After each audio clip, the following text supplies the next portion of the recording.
సామాజిక అస్త్రం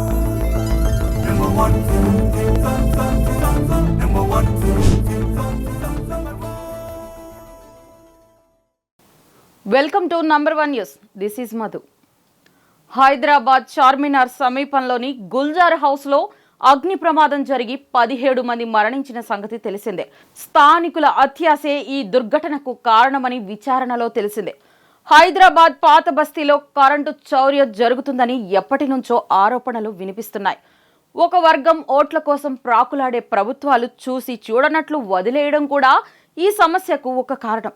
అక్రమ విద్యుత్ కనెక్షన్లు అడ్డుకోవడానికి విద్యుత్ సిబ్బంది వెళ్లినప్పుడు వారిపై దాడులు చేయడం కూడా పాత బస్తీలో సర్వసాధారణంగా మారింది. జనాల్ని నిర్ఘాంతపోయేలా చేసిన హైదరాబాద్ పాత బస్తీలోని గుల్జార్ హౌస్ అగ్ని ప్రమాదం వెనుక కారణాలు ఒక్కొక్కటిగా వెలుగులోకి వస్తున్నాయి. ప్రమాదం జరిగిన ఇంటి చుట్టుపక్కలున్న స్థానికుల కరెంటు చౌర్యమే ప్రమాదానికి మూల కారణమని దర్యాప్తులో తెలియవస్తోంది. ప్రమాదం జరిగిన బిల్డింగ్లోని నగల దుకాణం మూసివేయగానే హైటెన్షన్ వైర్ నుంచి కొక్కెల ద్వారా స్థానికులు కరెంటు చౌర్యం చేస్తున్నట్టు తెలుస్తోంది. ఈ అక్రమ కరెంటు వాడకంతో బాధిత కుటుంబ కరెంటు మీటర్లపై లోడ్ బాగా పెరిగింది.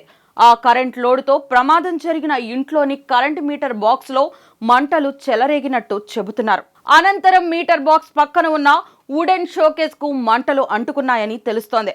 వుడెన్ షోకేజ్ నుంచి ఏసీ కంప్రెషర్ ను మంటలు తాకి ఆపై మంటలు భారీగా ఎగసిపడి పెద్ద ప్రమాదానికి కారణమైనట్టు భావిస్తున్నారు. దీంతో స్థానికంగా చాలా కాలంగా జరుగుతున్న ఈ కరెంటు దొంగతనాలపై పోలీసులు, ఫైర్ సిబ్బంది సంయుక్తంగా దర్యాప్తు చేస్తున్నారు. అగ్ని ప్రమాదం జరిగిన ఇంటికి చేరుకున్న బాధిత కుటుంబ సభ్యుల నుంచి కూడా దర్యాప్తు బృందం వివరాలను సేకరిస్తోంది. ఇలాంటి మరిన్ని అప్డేట్స్ కోసం చూస్తూనే ఉండండి నంబర్ 1 న్యూస్. సామాన్యుడి చేతిలో సామాజిక అస్త్రం.